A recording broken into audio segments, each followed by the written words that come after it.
So there I was, handcuffed in my own driveway at 9 p.m. on a Tuesday night after working a 14-hour shift in 118-degree heat while my neighbor, Brenda Kensington, stood there with her iPhone out, filming my arrest like she'd just caught a serial killer. 3 squad cars, flashing lights turning my quiet street into a circus.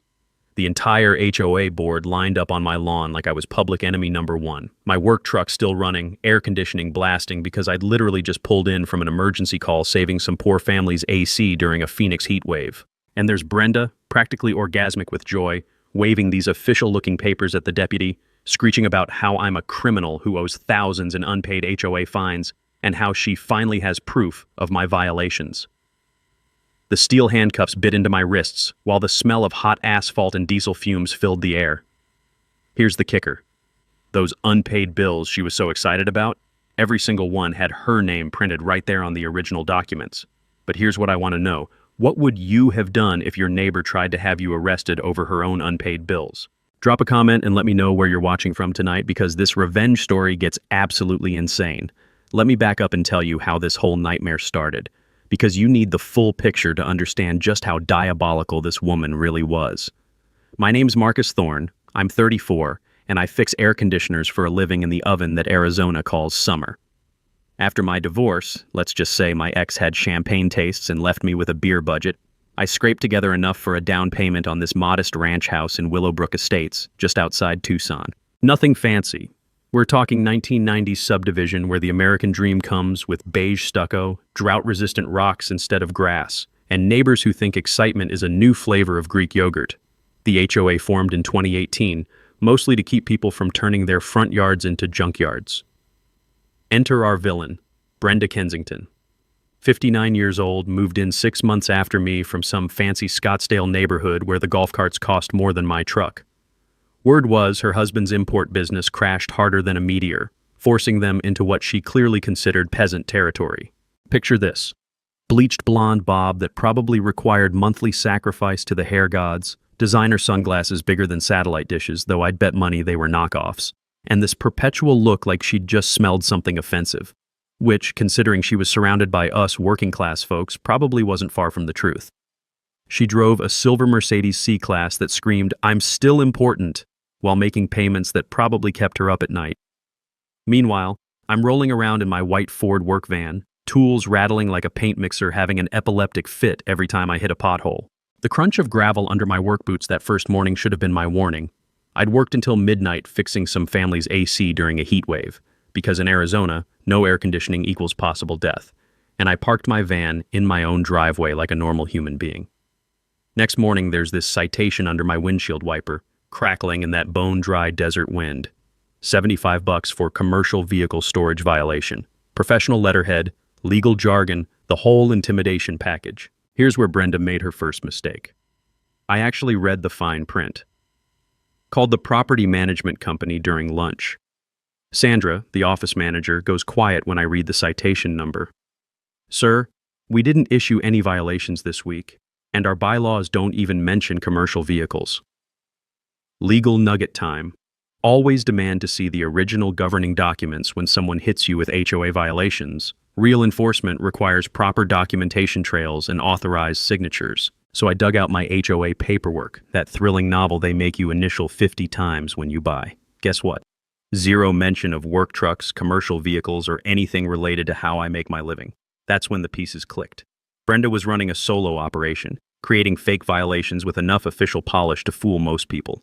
She was targeting newer residents and anyone who looked like they might not fight back. Basically anyone who wasn't a retired accountant with too much time and a subscription to LegalZoom. The smell of motor oil and refrigerant was still clinging to my shirt as I stood there, holding this bogus citation, realizing my quiet post-divorce life just got hijacked by a wannabe HOA dictator with a grudge against people who work for a living. But here's what really got me. This wasn't just about me. If Brenda was willing to forge official documents and intimidate one neighbor, how many others was she targeting? How many people had already paid these fake fines just to avoid the hassle? The distant hum of air conditioning units working overtime filled the afternoon air, the sound of honest work keeping families comfortable in brutal heat. And somewhere in that suburban silence, I could practically hear Brenda plotting her next move. She was about to learn that messing with someone who crawls through 130-degree attics for a living was a very bad idea. 3 days later, Brenda made her first real power play, and honestly, I should have seen it coming from a mile away. I get home from a service call around 7 p.m.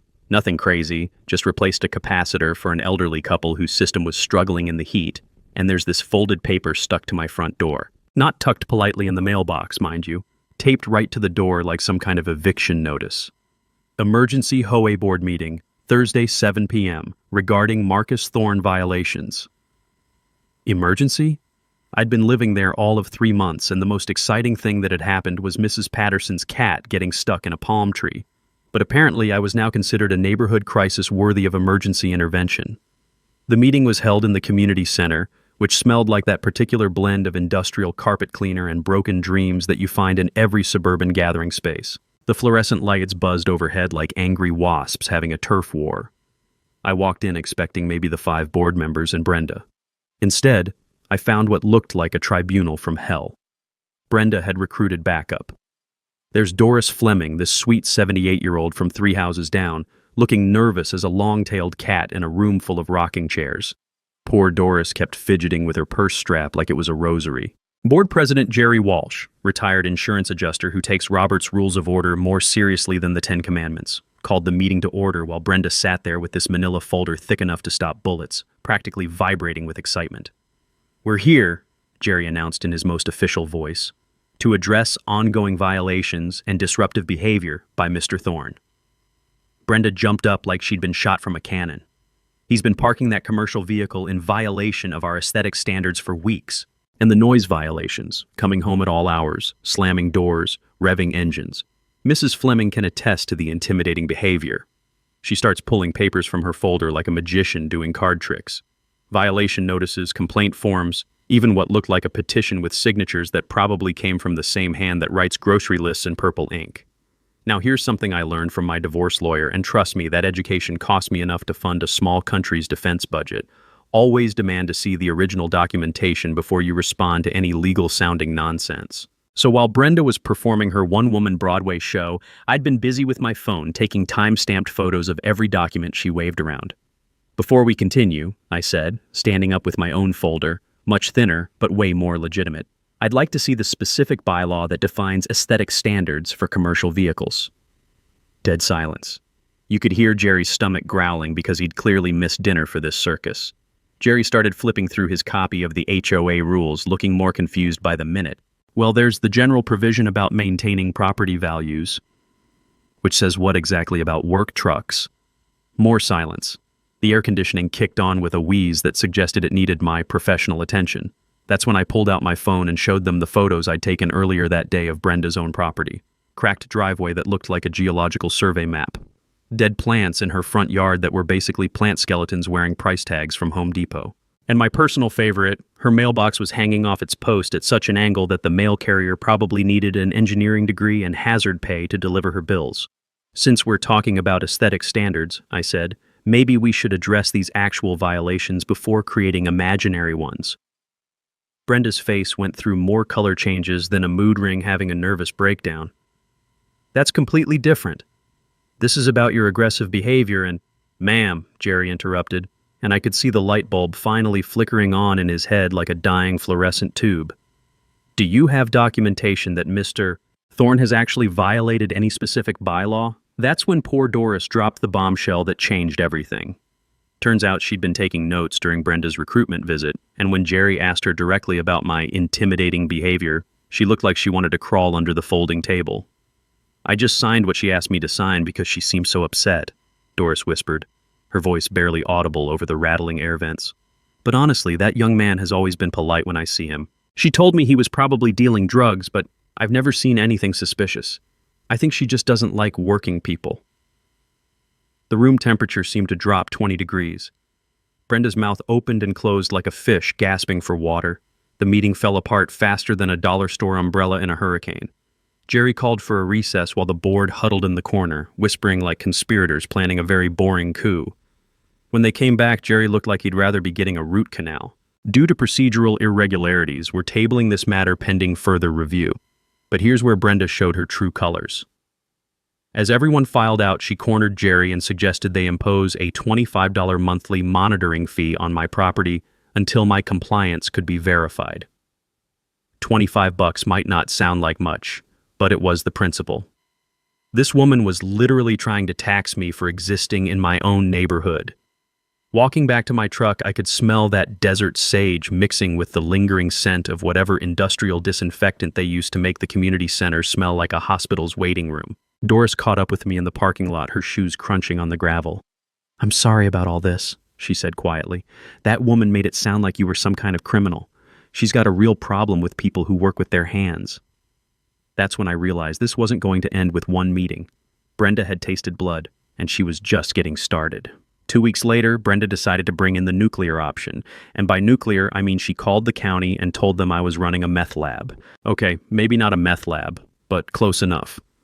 I'm under the hood of my truck one Saturday morning, replacing a belt that had been squealing like my ex-wife during our custody negotiations, when this white county pickup rolls into my driveway. Out steps this guy in a polo shirt with a clipboard. And let me tell you, nothing good ever comes from a man with a clipboard and government credentials. "Marcus Thorne?" he asks, like he's about to serve me with papers. "That's me," I say, wiping grease off my hands with a shop rag that's probably older than some of the tools in my truck. "I'm Inspector Davidson, Maricopa County Code Enforcement.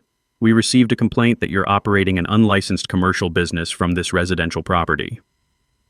The smell of motor oil mixed with that bone-dry Arizona heat hit me like a physical slap. Someone had actually called the county and reported me for, what exactly? Existing while blue-collar? "What kind of business are we talking about?" I asked, genuinely fascinated by whatever creative fiction Brenda had pitched to these people. Davidson flips through his paperwork like he's reading my criminal charges. "Unlicensed HVAC repair operation, commercial equipment storage, customer vehicles regularly on the property, excessive noise from power tools, and," he squints at his notes, "possible hazardous material storage." Hazardous materials? I looked around my perfectly normal suburban driveway. Where exactly are these customer vehicles and hazardous materials? That's what I'm here to investigate. You could see the confusion spreading across his face like spilled coffee when he realized my commercial operation consisted of one work truck, a garage with lawn equipment, and absolutely zero evidence of anything remotely business-related. "So you don't operate a repair business from this address?" he asked, pen poised over his clipboard. "Unless you count repairing my own sanity after dealing with crazy neighbors, then no." Davidson spent the next 30 minutes walking around my property like he was investigating a crime scene, taking photos of my empty garage, my tool-free driveway, and my complete lack of customer vehicles or hazardous materials. The man looked increasingly like someone who'd been sent to hunt unicorns. Here's something I learned from dealing with bureaucrats during my divorce proceedings. They hate wasting time on bogus complaints almost as much as they hate the people who file them. Davidson's expression went from official business to genuinely annoyed when I explained Brenda's fake violation campaign. "Mr. Thorne," he finally says, closing his clipboard with a definitive snap. "Not only is there no evidence of commercial activity here, but filing false reports with county code enforcement is a Class 1 misdemeanor. Someone's wasting taxpayer resources." After Davidson left, with a promise to flag any future complaints from my address as potentially frivolous, I realized Brenda had just made a critical error. She'd escalated to government agencies, which meant there was now an official paper trail of her harassment. That afternoon, I started my own investigation. Remember how my divorce taught me about documentation? Well, those expensive lessons were about to pay dividends. I took a neighborhood walk with my phone, camera ready, documenting not just property conditions, but talking to people about their own Brenda experiences. What I discovered would have made a fraud investigator weep with joy. Janet Mueller, 2 streets over, showed me Brenda's $150 fine for unauthorized landscaping modifications. Janet's crime? She'd planted tomatoes in her own backyard. The citation looked official enough to fool most people, complete with fake case numbers and legal-sounding language. Bob Richardson got hit for $200 for replacing his warped front door with an identical model. Brenda called it architectural modifications without board approval. Bob, being a retired accountant, had actually read the HOA bylaws and knew it was garbage, but the paperwork looked legitimate enough to worry his wife. But here's where things got really interesting, and this is where Brenda's greed finally tripped her up. I met Lisa Santos, a single mom who'd moved in 6 months ago and was still learning the neighborhood dynamics. She'd actually paid one of Brenda's fake fines. Paid it how? I asked. Mailed a check for $75 to the address she gave me, some P.O. box for HOA violation processing. The desert wind kicked up, sending dust devils dancing across the asphalt and rattling the palm fronds overhead with a sound like shuffling cards. That's when everything clicked into place. This wasn't just harassment, this was straight-up fraud. Brenda was collecting real money for fake violations and pocketing it herself. My phone buzzed with a text from an unknown number. Your employer has been contacted about your illegal business activities. Stop harassing senior residents or there will be serious consequences. I looked up from my phone toward Brenda's house 3 doors down. Her silver Mercedes was parked in the driveway, and I swear I saw a curtain twitch in the front window like she was watching my reaction. That's when I realized this woman had just handed me the evidence I needed to destroy her. She'd escalated to government agencies, committed fraud, and now she was threatening me via text message. The gloves, as they say, were officially off, and Brenda had no idea she'd just declared war on someone who'd learned to fight dirty in divorce court. Monday morning, 6:47 a.m. I'm loading my truck for what I thought would be a normal day when 2 police cruisers pull up to my house like I'm running a cartel instead of fixing broken thermostats. Out steps Officer Martinez, looking like he'd rather be directing traffic than dealing with whatever suburban drama had landed on his desk. Behind him, his partner keeps one hand near his radio. Apparently, I'm considered a potential threat to society. Marcus Thorne? That's me, I say, setting down my toolbox and wondering what fresh fiction Brenda had fed to Phoenix's finest this time. We need you to come downtown for questioning regarding a criminal threat incident that occurred yesterday evening. Criminal threats? Yesterday evening, I was home in my underwear, eating leftover Chinese food and watching a documentary about penguin migration. Unless threatening to change the channel had become a felony, I was genuinely baffled. What kind of threats are we talking about? Martinez flips through his notebook, and I can tell by his expression that he's not entirely sold on this whole situation. Brenda Kensington filed a report claiming you approached her on her property around 8 p.m., made verbal threats against her safety, and displayed aggressive behavior consistent with stalking. The morning air carried that familiar scent of creosote and dust that defines Arizona summers, mixing with the exhaust from the patrol cars. My brain was doing mathematical gymnastics trying to figure out how I'd managed to threaten someone while simultaneously being 40 miles away replacing a broken heat pump. Here's something they don't teach you in school but should. HVAC technicians are basically walking alibis. Every service call gets GPS tracked, time-stamped, and documented like we're conducting space missions instead of fixing air conditioners. Yesterday at 8 p.m. I was in Chandler installing a new condenser unit for the Johnson family, and I had enough paperwork to prove it beyond any reasonable doubt. 25 minutes later, I'm sitting in interview room B at the sheriff's office, which smells like industrial coffee and crushed hopes.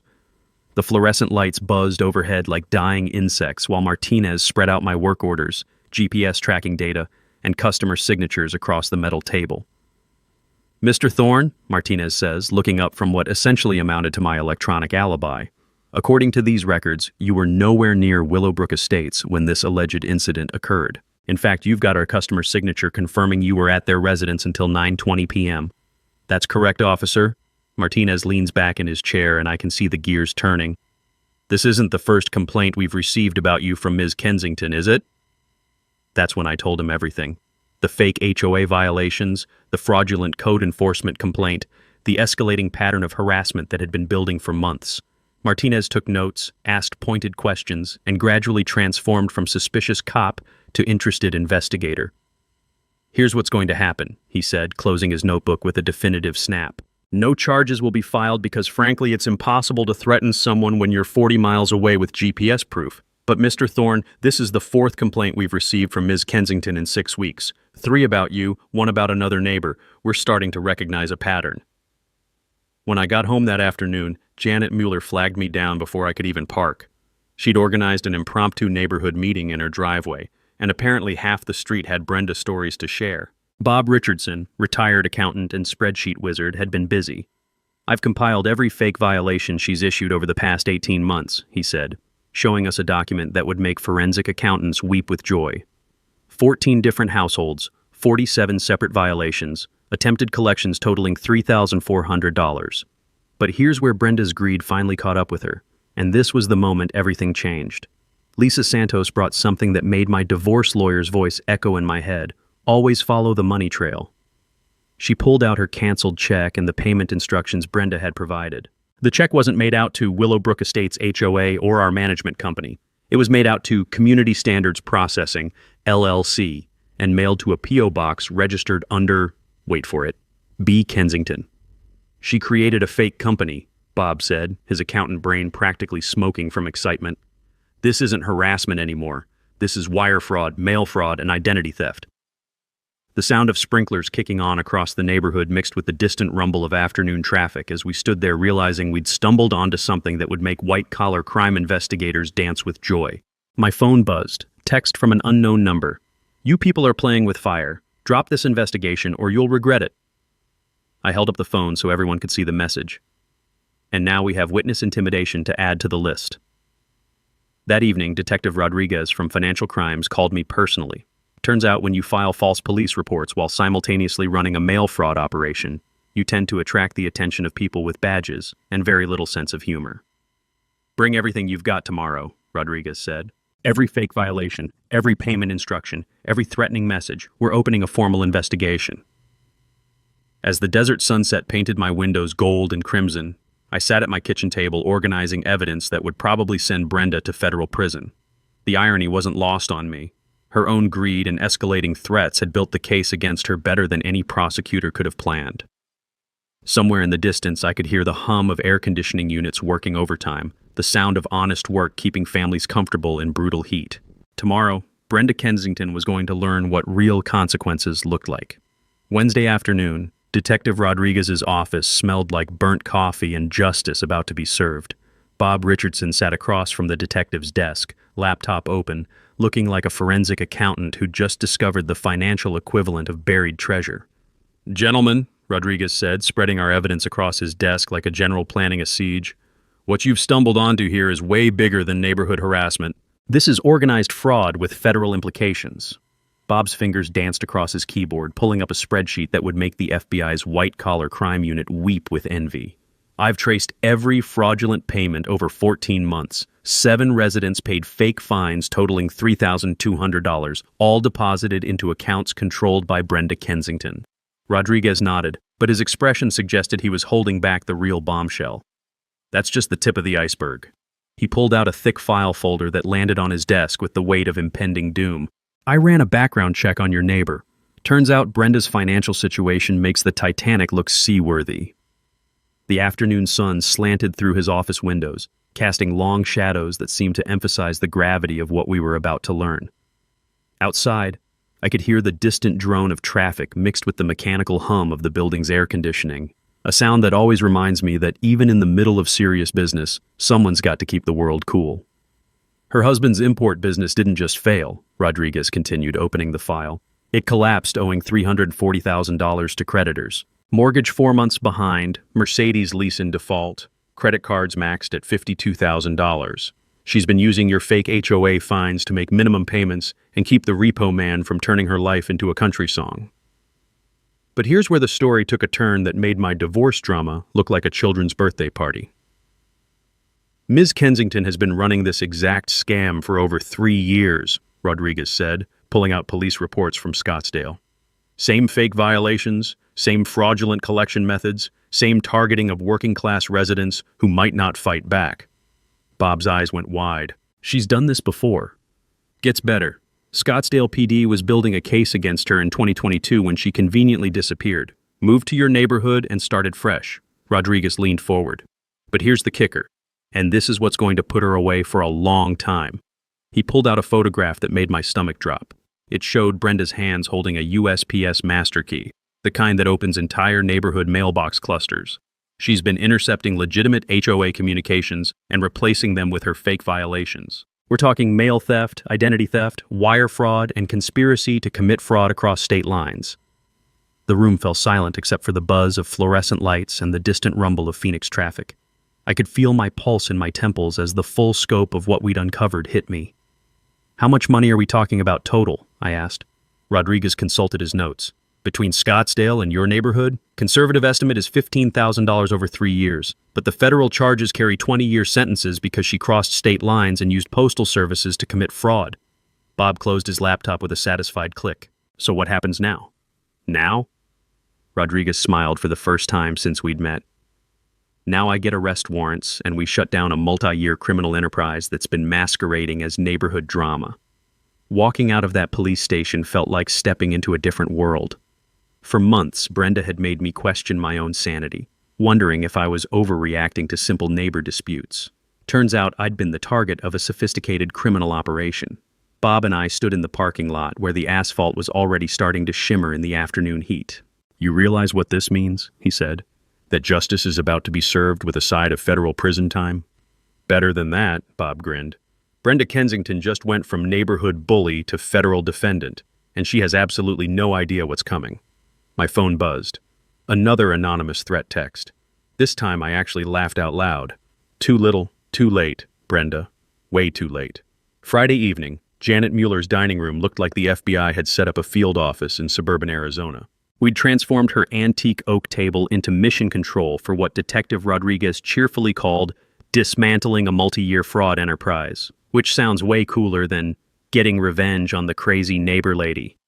The smell of fresh coffee mixed with Janet's vanilla candles and the faint scent of Bob Richardson's stress sweat as he hunched over his laptop like a forensic accountant having the best day of his professional life. "All right, people," Rodriguez said, settling into Janet's floral dining chair and spreading out enough paperwork to deforest a small country. "Federal prosecutors want this case bulletproof before we move to arrest. That means every piece of evidence needs to be cataloged, cross-referenced, and organized like we're building a case against Al Capone." Bob had created what he proudly termed the Brenda Prosecution Package, a color-coded filing system that would make the Library of Congress jealous. Green folders for fraudulent violations, red for threatening communications, blue for financial crimes, and yellow for what he called aggravated suburban terrorism. Here's something most people don't know about federal fraud cases, and this is knowledge I picked up from watching my divorce lawyer work. Prosecutors love cases where the defendant has basically built the evidence against themselves. Brenda's obsessive documentation of her own crimes was going to make the FBI's job embarrassingly easy. "Janet," Rodriguez continued, "you're our community witness coordinator. I need signed statements from every victim, every neighbor who witnessed intimidation, and anyone who can testify about her behavioral patterns." Janet nodded, already 2 pages deep into a victim contact list that read like a phone book of suburban trauma.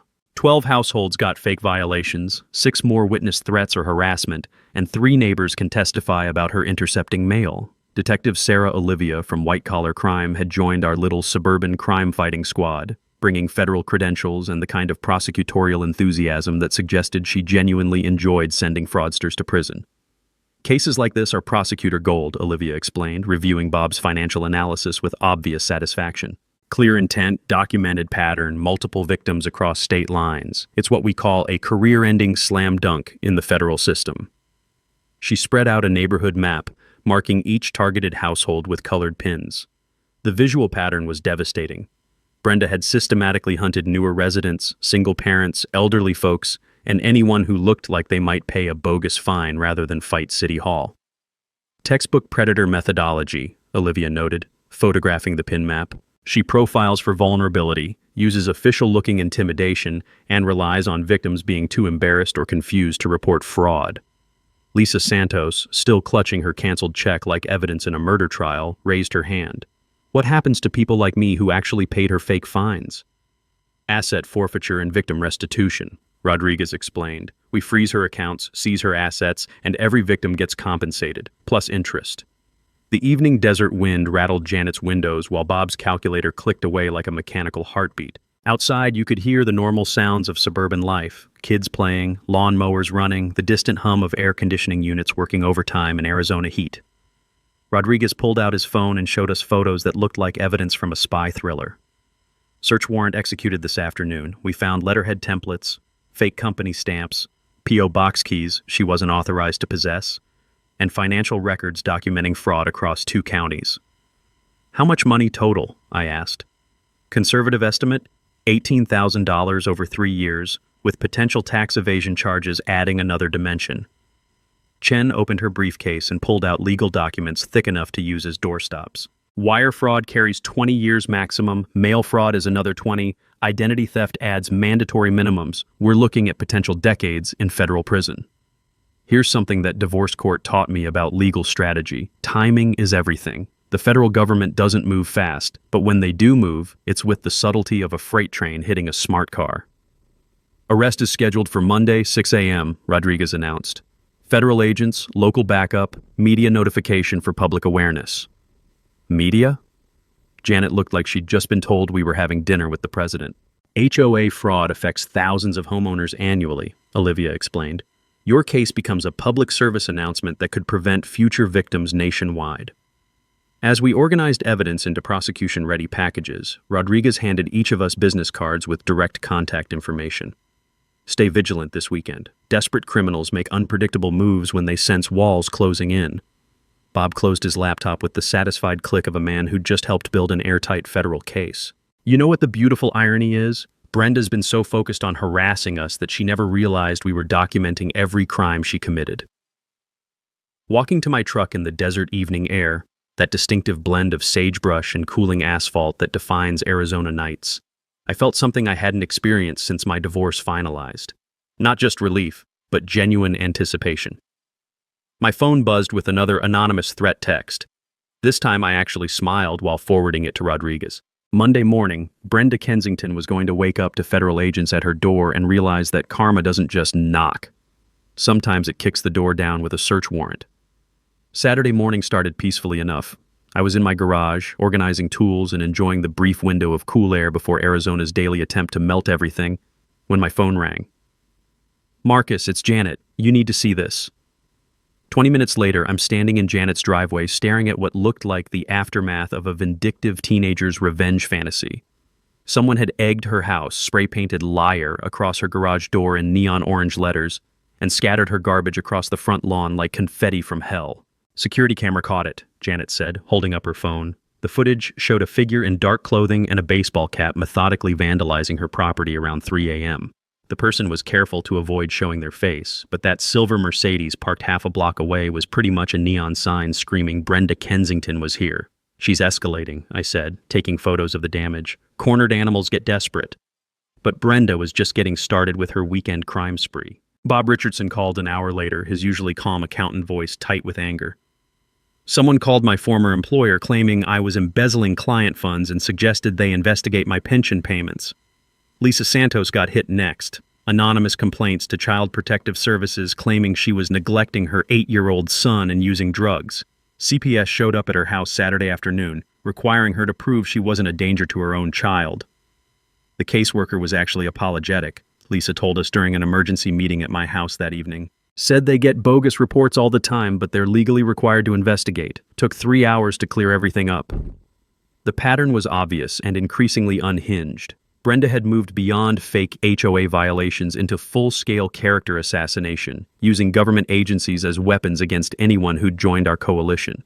But here's where her desperation started working against her, and this is something my divorce lawyer taught me about opponents who lose their cool. When people panic, they make mistakes. Big, trackable, prosecutable mistakes. Sunday morning brought the piece de resistance of Brenda's meltdown.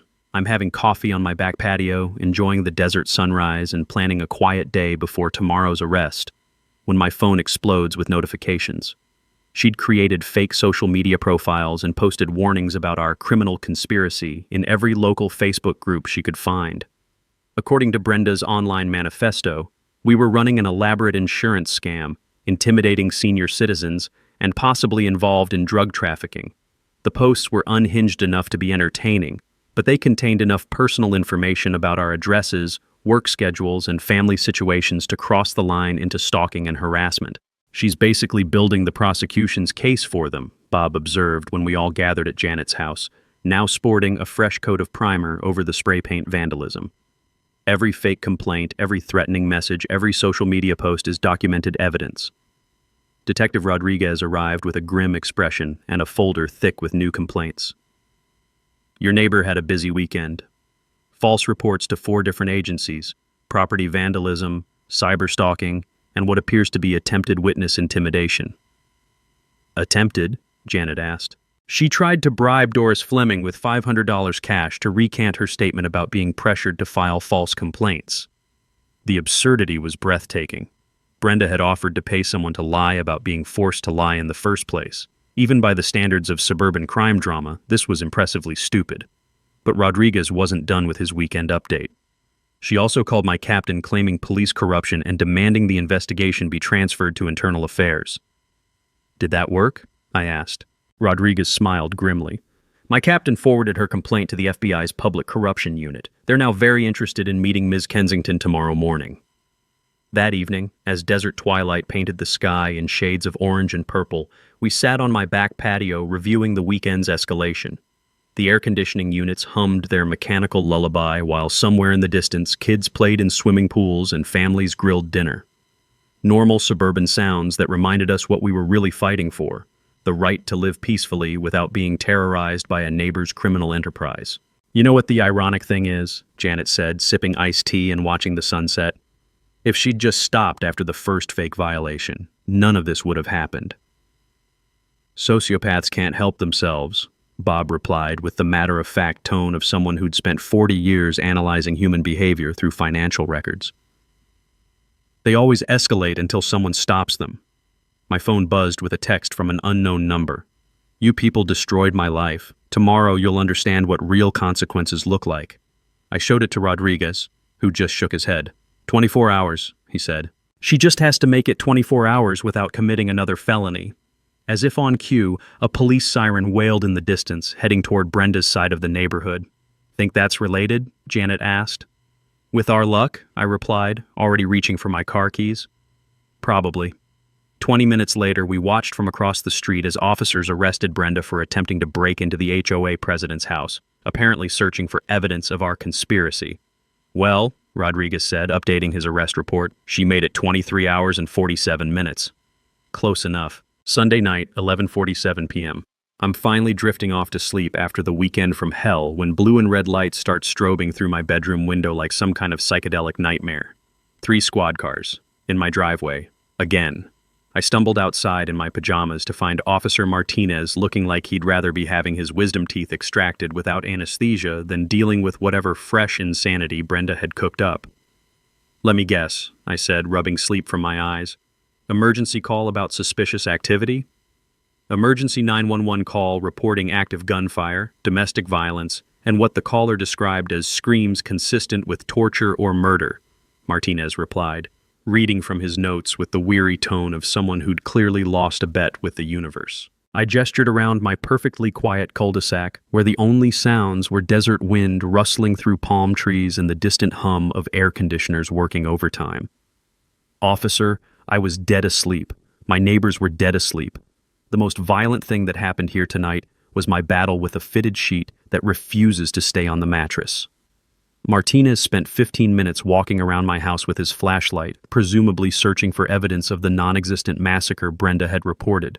When he returned, his expression suggested he was seriously reconsidering his career choices. "Mr. Thorne, this is the 9th call we've received about your address in 12 days. All from the same complainant. All completely bogus. What happens when someone repeatedly files false emergency reports? Criminal misuse of emergency services, filing false police reports, and in extreme cases, felony charges for endangering public safety." Martinez closed his notepad with a definitive snap. "Your neighbor's building quite the criminal record with dispatch." After the patrol cars disappeared into the night, leaving my street smelling like exhaust fumes and broken dreams, I called Rodriguez. Despite being past midnight, he answered before the second ring. "She called in a mass shooting," I told him. "I know. Dispatch called me directly. We're executing the arrest warrant tonight." "Tonight? I thought you were waiting until morning." "Marcus, she's moved from fraud to emergency services abuse. The next logical escalation is actual violence. We're not taking that chance." At 2:23 a.m., I watched through my living room blinds as what looked like a small army of federal agents surrounded Brenda's house. No sirens, no Hollywood drama, just methodical professionals doing what they do best. The arrest was almost disappointingly anticlimactic. Brenda emerged in a leopard print bathrobe that had seen better decades, screaming about police state tactics and constitutional violations while being efficiently loaded into an unmarked federal sedan. Her voice echoed across the desert stillness like a wounded coyote having an existential crisis.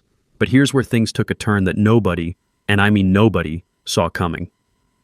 Monday morning, while processing Brenda's house, federal agents discovered something that transformed our neighborhood drama into a multi-state criminal conspiracy.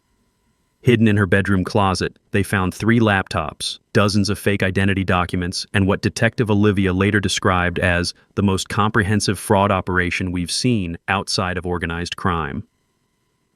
Your neighbor wasn't just running HOA scams, Olivia explained, during an emergency briefing that felt like something from a Netflix crime series. She was operating coordinated fraud rings in retirement communities across Nevada, New Mexico, and California. Bob Richardson, clutching his calculator like a life preserver, looked up from his latest spreadsheet of financial carnage. How many victims total? 47 confirmed victims across 4 states. Total fraud amount approaching $127,000 over 6 years. The community center fell dead silent except for the mechanical wheeze of the air conditioning fighting Arizona heat and Janet's audible gasp of disbelief. We'd gone from dealing with a difficult neighbor to being key witnesses in what was essentially a federal racketeering case. Brenda hadn't just been targeting us. She'd been running a criminal enterprise that would make mob accountants proud. The beautiful irony, Olivia continued with obvious satisfaction, is that she documented everything. Every fake violation, every fraudulent collection, every threatening message. She basically built our entire prosecution case for us. That afternoon, Brenda made her initial court appearance via video link from federal detention. Even through the grainy courthouse camera feed, you could see she'd traded her designer lifestyle for orange jail scrubs, and the dawning realization that her criminal career had finally met its match. The federal judge took one look at the charges: wire fraud, mail fraud, identity theft, criminal conspiracy, and interstate transportation of stolen property, and denied bail faster than a Phoenix sunrise. Flight risk and clear pattern of sophisticated criminal activity across state lines, the judge announced. Defendant will remain in federal custody pending trial. Brenda's court-appointed attorney looked like he'd rather be defending parking violations at traffic court. Walking out of that federal courthouse into the blazing Arizona afternoon, with news crews asking for interviews about HOA fraud prevention, I felt something I hadn't experienced since this nightmare began: complete and total vindication. My phone buzzed with a text from Rodriguez. Preliminary plea negotiations looking at 12 to 15 years federal prison. Justice served. I looked up at the desert sky where storm clouds were building for one of Arizona's rare afternoon thunder showers and actually laughed out loud. Brenda Kensington had finally picked a fight she couldn't win with the federal government. And tomorrow, the whole world was going to watch her downfall. Tuesday evening, 7 p.m. sharp. The Willowbrook Estates Community Center had been transformed into something between a town hall meeting and a circus, packed with residents, news crews, and enough drama to fuel a Netflix series. I walked in expecting maybe 20 neighbors and found what looked like half of Phoenix crammed into folding chairs. Local news had turned our HOA fraud story into a cautionary tale about suburban crime, and apparently everyone wanted front row seats to the finale. Detective Rodriguez sat at the head table with a stack of evidence folders thick enough to stop bullets, flanked by FBI agent Olivia and our property management company's very nervous-looking regional manager. The smell of industrial coffee mixed with nervous sweat, and that particular scent of anticipation you get when justice is about to be publicly served. "Ladies and gentlemen," Rodriguez began, his voice carrying over the crowd like he was announcing a prize fight, "we're here tonight to discuss the resolution of a federal criminal investigation that began right here in your neighborhood." That's when the community center doors burst open like something from a courtroom drama. Brenda Kensington's attorney, a private lawyer she'd apparently hired with money nobody knew she had, strutted in with his client trailing behind him like a defeated general. Brenda was out on emergency bail pending appeal, wearing what looked like a designer suit that probably cost more than my monthly mortgage. Her hair was perfect, her makeup flawless, and her expression suggested she still believed she could talk her way out of federal charges. "My client," the lawyer announced to the packed room, "is here tonight to set the record straight about false accusations and police misconduct." You could feel the collective intake of breath from 200 people who'd been waiting months to see this woman finally face consequences for her crimes. Rodriguez stood up, and I swear the temperature in the room dropped 10 degrees. "Ms. Kensington, you're welcome to speak, but I should inform you and this community that federal prosecutors have accepted your guilty plea on 12 counts of wire fraud, 8 counts of mail fraud, and conspiracy to commit interstate fraud." The words hit the crowd like a physical blow. Guilty plea, federal charges, interstate fraud conspiracy. Brenda's face went through more color changes than a mood ring having a seizure. "That's not, there were extenuating circumstances." "Ma'am," Rodriguez interrupted, pulling out a document that looked thick enough to be a small novel. Would you like me to read the list of charges you pleaded guilty to yesterday in federal court? Agent Olivia stood up. And when FBI agents stand up in public meetings, people pay attention. For the benefit of the community, Ms. Kensington's crimes include defrauding 47 victims across 4 states, stealing over $127,000 through fake HOA violations, identity theft, mail fraud, and witness intimidation. The room erupted. Neighbors who'd been terrorized by Brenda's fake violations started shouting questions. News cameras swiveled to capture reactions, and somewhere in the chaos, you could hear Brenda's voice getting shriller as she tried to maintain her innocence. This is a witch hunt. These people conspired against me. I was just trying to maintain neighborhood standards. That's when Bob Richardson stood up, clutching his laptop like a weapon of mathematical destruction. Neighborhood standards? He said, his accountant voice carrying clearly over the noise. You stole $3,200 from our neighbors alone, created 47 fake violations, and filed false police reports 17 times. Janet Mueller joined him, holding up a folder of victim statements. You terrorized 12 families, made Lisa Santos afraid to let her son play outside, and convinced elderly residents they were criminals for planting tomatoes in their own yards. But here's the moment that made the whole ordeal worth it. The mic drop moment that every victim of bureaucratic bullying dreams about. I stood up in the back of the room, and something about the way the crowd quieted told me this was my time to speak. Brenda, you spent months trying to convince everyone that I was the problem, that I was disrupting neighborhood harmony, intimidating senior citizens, and threatening property values. She turned to face me, and for the first time since this nightmare began, I saw something in her eyes that looked like genuine fear. But you know what the real problem was? I continued, my voice carrying to every corner of the packed room. The real problem was that you turned our neighborhood into your personal ATM, terrorized families trying to live their lives, and used law enforcement as your personal attack dogs. The crowd was dead silent now, hanging on every word. The real crime wasn't the $127,000 you stole from victims across 4 states. It wasn't even the fake violations or the threatening phone calls. I paused, looking directly at her as cameras captured every second. The real crime was destroying the trust that makes communities work. But here's the beautiful thing about trust. When good people work together, it can be rebuilt. Rodriguez stepped forward with what looked like an official sentencing document.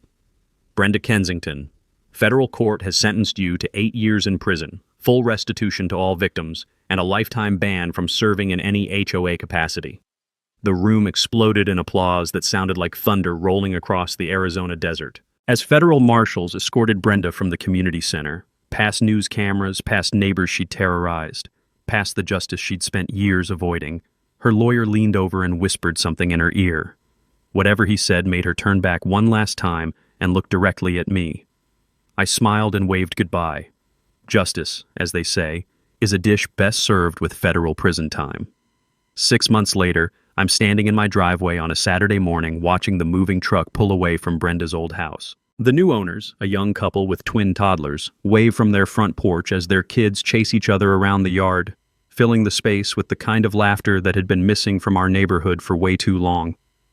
The legal aftermath played out exactly like Detective Rodriguez predicted. Brenda served 18 months in federal prison before being released on supervised probation, during which she paid full restitution to every victim across 4 states. The Mercedes got repoed, the designer lifestyle got liquidated, and last I heard she was working at a call center in Tucson under strict financial monitoring. But here's what really mattered, what we built after she was gone. The Willowbrook Community Coalition, which started as our little group of fraud victims, became something bigger. We created the first resident-funded HOA oversight committee in Pima County, complete with independent financial auditing and transparent violation procedures that actually follow the law. Bob Richardson, turns out, was born to be a community organizer. He developed a simple checklist that HOA residents across Arizona now use to verify legitimate enforcement actions. The Richardson Protocol, as property management companies call it, has prevented an estimated $50,000 in fraud attempts statewide. Janet Mueller started hosting monthly new neighbor welcome gatherings, where we actually explain people's rights instead of terrorizing them with fake violations. These events have become so popular that other neighborhoods are copying the model. Lisa Santos, who'd been too scared to let her son play outside during Brenda's reign of terror, now runs our Community Kids Activities program. Last month's talent show in the community center had 93 participants and raised $2,400 for local school programs. The real victory, though, was watching our neighborhood transform from a place where people were afraid of their neighbors into something that actually felt like a community. Doris Fleming, the sweet elderly lady Brenda had manipulated into filing false complaints, became our unofficial neighborhood historian. She organized a community garden where people actually talk to each other instead of reporting each other for imaginary violations. The Willowbrook Community Fund we established with recovered fraud money has provided 3 trade school scholarships, emergency assistance for 2 families facing medical bills, and funding for the annual block party that's become legendary in our area. My business, Reliable Climate Repair, grew by 40% through word-of-mouth referrals from neighbors who appreciated having someone willing to stand up to bullies. I hired 2 employees and bought a second truck, which I park proudly in my driveway every night without worrying about fake violations. The personal stuff worked out too. Janet's sister Carol moved to Phoenix last year and we've been dating for 8 months. Turns out surviving suburban warfare together is pretty good relationship preparation. She thinks it's hilarious that I met her family by helping prosecute a federal criminal. The media attention led to something we never expected. State legislators contacted us about strengthening HOA oversight laws. The Willowbrook Act passed last month, requiring HOA management companies to implement fraud prevention protocols and giving residents clearer legal recourse against harassment. But my favorite outcome happened just last week. I got a call from a guy in Flagstaff whose HOA president was pulling the same fake violation scam Brenda had perfected. Instead of feeling helpless and isolated, he'd found our story online and knew exactly what to do. "I've got all the evidence documented," he told me. "Just called the FBI Financial Crimes Unit. Thought you'd want to know your story helped stop another fraud before it got worse." That's when I realized what we'd really accomplished. We didn't just stop one criminal. We created a template for communities to protect themselves. These days, when I come home from work and park my truck in the driveway, the smell of desert sage mixing with barbecue smoke from someone's backyard doesn't remind me of harassment and fake violations. It smells like home. My phone's buzzing now with a text from Bob. "Community meeting tonight at 7, discussing the new playground proposal. Also, Channel 12 wants to do a follow-up story on the Willowbrook model spreading to other states." I'm looking forward to both. If you've survived your own HOA nightmare, drop your story in the comments below. Seriously, some of these tales make Brenda look like an amateur, and I read every single one. Your experience might help the next person facing down a neighborhood tyrant. And make sure you hit that subscribe button and ring the notification bell, because next week I'm telling you about the time our new HOA president tried to embezzle the pool renovation funds and learned why you should never mess with a community that's already been through federal court together. Trust me, that story's even crazier than this one. From all of us here at HOA Stories, thanks so much for watching today's HOA Karen Meltdown. If you enjoyed seeing neighbors stand their ground and karma catch up, smash that like button, leave a comment with your thoughts, and subscribe so you won't miss the next HOA drama we bring you.